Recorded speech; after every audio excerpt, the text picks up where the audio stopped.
5, 4, 3, 2, 1.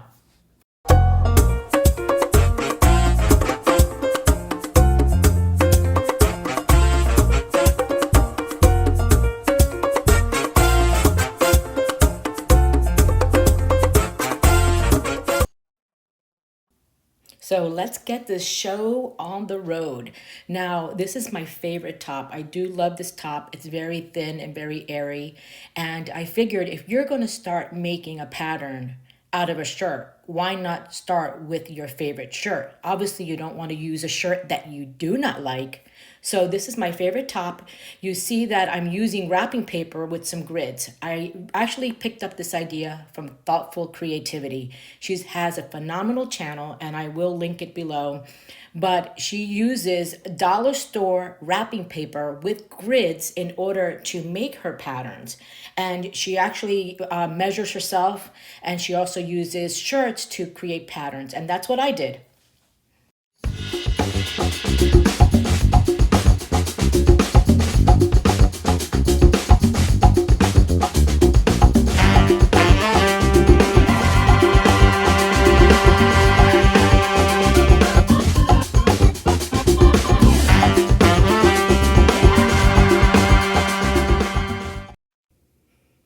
All right, so in this one, you're gonna see that I am cutting out my pattern.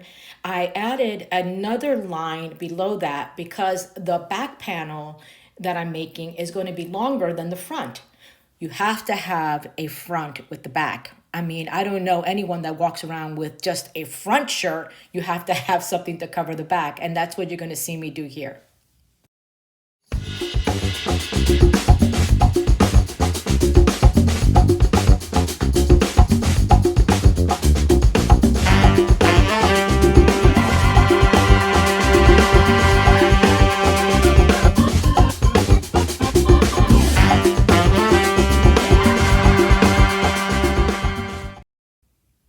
Here is a close-up of the pattern and the fabric.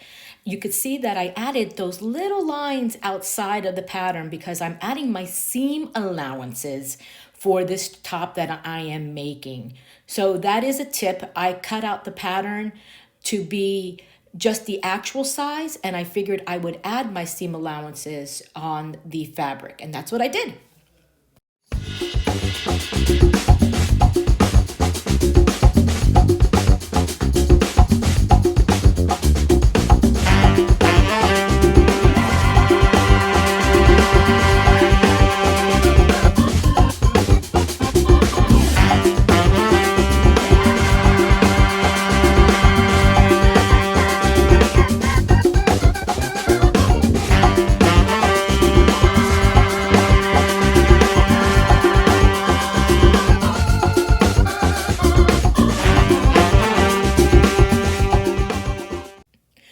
Oh boy, someone stop me here. Please, someone stop me. As you can see, my shoulders do not line up correctly. One pattern is wider than the second pattern. And what I should have done was stop right there instead of pinning and sewing and just made the corrections to this particular pattern because I went ahead and still pinned it, still sewed it, and I tried to wing it towards the end. Big mistake, newbie.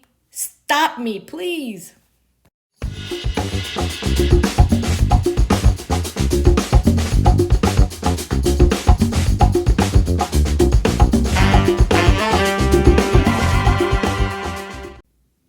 And here is a big tip.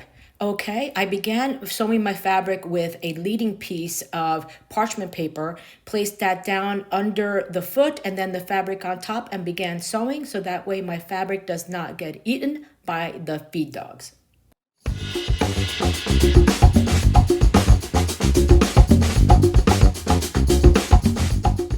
So I just wanted to get on here very quickly because I am still working on this and I'm trying to do the hems around the sleeves before I actually piece the item together. And then I did the hem around the collar area, and then I also did the hem on the bottom. So I just picked through this hem. As you can see, I sewed it once and then I'm folding it again to sew it again a second time to give it more of a cleaner edge. My mistake. is that you have to press as you go. The sign of a hobbyist is one that does not press and a newbie that does not press, and you have to press.